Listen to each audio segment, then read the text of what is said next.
जामिया निज़ामिया से एक फाजिल हैं और मेरे मिलने वाले हैं। तो उन्होंने एक बड़ी खूबसूरत बात सुनाई, मुझे अभी बैठे याद आ गई आपके नारे की फुर्सत में। तो वो इससे मैं जोड़ देता हूँ कि आप जिस दरसगाह में बैठे हैं, इसके जो मुअस्सिस थे, इसके जो बानी थे, उनकी फिक्री बुलंदी और उनकी परवाज क्या है। तो गालिबन मंगल का दिन था या बुध का दिन था। तो वो कहते हैं कि हम हजरत को मिलने जामिया निज़ामिया में जो लाहौर है हाजिर हुए।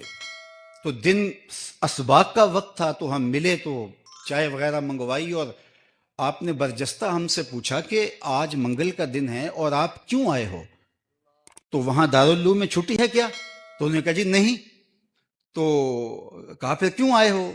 कहा बस वो हमने चाहा कि दाता साहब दरबार पे हाजिरी दे आए। तो मुफ्ती आजम पाकिस्तान अल्लामा अब्दुल कयूम हजारवी साहब गुस्से में आ गए। फरमाया दाता साहब ने आपको खत लिखा था कि मैं उदास हो गया हूं, मुझे मिल जाओ।